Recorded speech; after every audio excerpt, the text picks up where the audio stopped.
Hello friends, आज हम लोग जानेंगे स्केलर और डॉट प्रोडक्ट वेक्टर में क्या होता है। ठीक है, तो देखिए फ्रेंड्स, इसमें हम लोग इस लेक्चर में ये जानेंगे कि ये होता क्या है और इसके बेसिक रूल्स में और इसके जो बेसिक फॉर्मूले होते हैं हम लोग इसके बारे में जानते हैं। ठीक है फ्रेंड्स, तो सबसे पहले हम लोग ये जानें कि स्केलर और डॉट प्रोडक्ट होता क्या है। सबसे पहले हम लोग ये देखते हैं हम लोग दो वेक्टरों के बीच एंगल कैसे निकालते हैं अगर हमको दो वेक्टर गिवन है।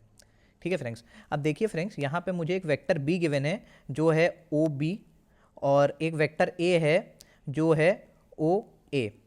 मतलब फ्रेंड्स, मैं ये कहना चाह रहा हूँ, एक आपको वेक्टर बी गिवन है जो पॉइंट आपका ओ से पॉइंट बी पे है, और एक आपको फ्रेंड्स वेक्टर ए गिवन है जो आपका पॉइंट ओ से लेके ए तक है। ठीक है फ्रेंड्स, अब हमको इन दोनों के बीच एंगल निकालना है। तो देखिए, याद रखिएगा फ्रेंड्स, हमेशा हम लोग दो वेक्टर्स के बीच एंगल ये निकालेंगे या तो वो उस पॉइंट से डाइवर्जिंग हो या कन्वर्जिंग हो। मतलब फ्रेंड्स, मैं ये कहना चाह रहा हूँ कि एंगल हमेशा इन दो वेक्टर के बीच यहीं थीटा क्यों लिखा है। मैं थीटा तो ये भी लिख सकता था, एंगल तो ऐसे भी लिख सकता, पर मैंने ऐसे क्यों लिखा। तो देखिए फ्रेंड्स, यहाँ एक प्रॉपर्टी होती है कि यहाँ तो दोनों वेक्टर उस पॉइंट पर कन्वर्ज कर रहे हो। ठीक है, मतलब उनके दोनों के एरो मर्ज कर रहे हो, जैसे यहाँ पे है, यहाँ वो दोनों डाइवर्ज कर रहे हो।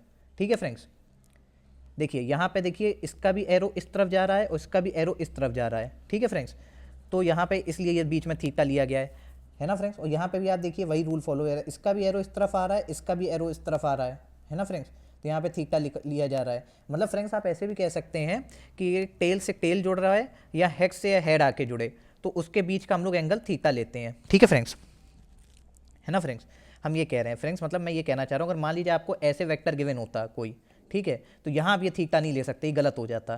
क्योंकि देखिए यहाँ पे आपका ये इस सेंस में था, ठीक है, तो ये यहाँ पे कन्वर्ज नहीं हो रहा ना फ्रेंड्स। तो वही फ्रेंड्स मैं आपसे यहाँ पे समझा रहा हूँ आपको। ठीक है फ्रेंड्स, मैं आशा करता हूँ आप समझ गए होंगे। देखिए फ्रेंड्स, यही पॉइंट मैंने यहाँ पे लिखा हुआ है, if vector A and vector B are two non zero vectors, then angle between A and B is the angle between their direction when their direction both converge और both diverge from the point of intersection। देखिए friends, जो मैंने आपको point explain किया वही यहाँ पे लिखा हुआ है फ्रेंड्स। अब फ्रेंड्स, यहाँ पे देखिए एक नोट लिखा हुआ है कि if vector A and vector B और both is a zero vector then theta is not defined as zero vector has no direction because. देखिए फ्रेंड्स, यहाँ पे ये कहना चाह रहा है कि अगर आपको वेक्टर ए गिवन है, ठीक है, और वेक्टर बी गिवन है और दोनों का मैग्नीट्यूड है आपका जीरो है, ठीक है, तो थीटा नहीं डिफाइन होगा। क्योंकि देखिए फ्रेंड्स, जीरो वेक्टर का तो कोई डायरेक्शन हो ही नहीं सकता, तो आप कैसे उसके बीच में थीटा निकाल दोगे, है ना फ्रेंड्स। हमको पता है कि वेक्टर के लिए मुझे दो चीज़ क्या चाहिए होंगी, कोई वेक्टर प्रॉपर्टी के लिए, मैग्नीट्यूड चाहिए होगा फ्रेंड्स और डायरेक्शन चाहिए होगा। ठीक है, अगर दोनों में से कुछ भी नहीं होगा फ्रेंड्स तो हम लोग उसको नहीं वेक्टर नहीं निकाल पाएंगे। ठीक है फ्रेंड्स, यहीं पे मैंने यहाँ पे लिखा हुआ है, in this case the dot product A B is defined as scalar zero. पर फ्रेंड्स, यहाँ पे ये कह रहा है कि इन दिस केस भी इनका जो डॉट प्रोडक्ट होगा वो आपका डिफाइंड होगा स्केलर जीरो, मतलब जीरो की वैल्यू आएगी। ठीक है फ्रेंड्स, अब फ्रेंड्स हम लोग इसमें आगे डॉट प्रोडक्ट के बारे में जाने उससे पहले हम लोग ये देखेंगे कि प्रोजेक्शन ऑफ वेक्टर किसी लाइन पे क्या होता है।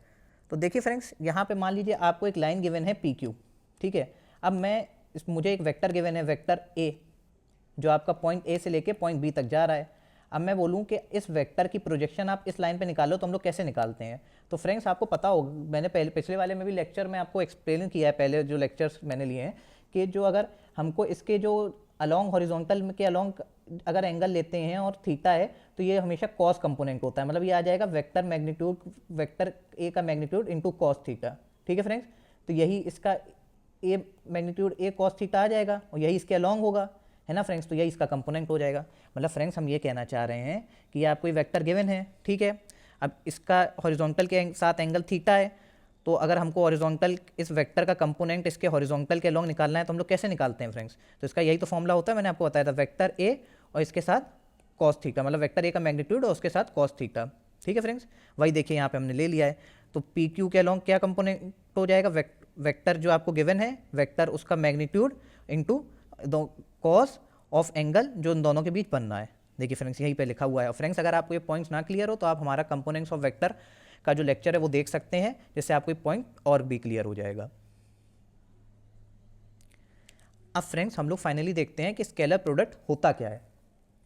देखिए, अगर आपको वेक्टर ए और वेक्टर बी का डॉट प्रोडक्ट या स्केलर प्रोडक्ट निकालना है तो वो कैसे निकलता है, वेक्टर ए का मैग्नीट्यूड इंटू वेक्टर बी का मैग्नीट्यूड इंटू कॉस थीटा, और थीटा क्या है फ्रेंड्स, इन दोनों वेक्टर ए और वेक्टर बी के बीच का एंगल। ठीक है फ्रेंड्स, ये थीटा है ना फ्रेंड्स। और याद रखिएगा फ्रेंड्स, ये जो ए वेक्टर ए और ये डॉट इंटू वेक्टर बी है, ये डॉट प्रोडक्ट को रिप्रेजेंट करने का स्टैंडर्ड तरीका है फ्रेंड्स। हमेशा क्वेश्चन आपको ऐसे ही गिवन होगा।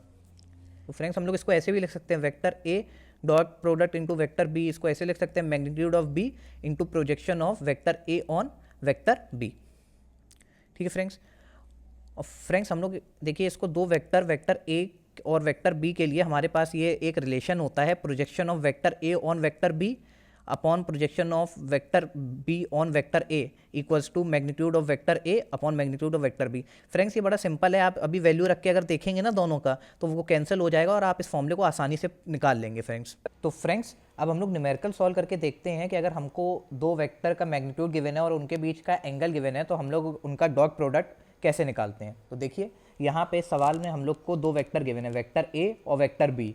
ठीक है, और वेक्टर ए का मैग्नीट्यूड आपको 2 गिवन है और वेक्टर बी का मैग्नीट्यूड आपको 5 गिवन है, और उन दोनों के बीच का जो एंगल है वो आपको 60 डिग्री गिवन है। तो हम यहाँ पर हमको निकालना है कि फाइंड ए डॉट बी।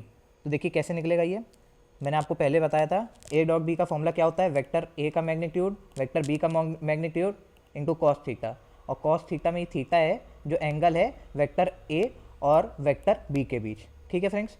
अब देखिए ए का मैग्नीट्यूड हम लोग को दिया है गिवन है 2, बी का मैग्नीट्यूड क्या गिवन है 5, और थीटा की वैल्यू क्या गिवन है फ्रेंड्स 60, तो इसका हम लोग cos 60 कर देंगे। ठीक है फ्रेंड्स। जब आप इसको सॉल्व करेंगे cos 60 की वैल्यू क्या आती है फ्रेंड्स, हाफ आती है। ठीक है, तो जब आप इसको सॉल्व करेंगे तो आपका आंसर आ जाएगा 5।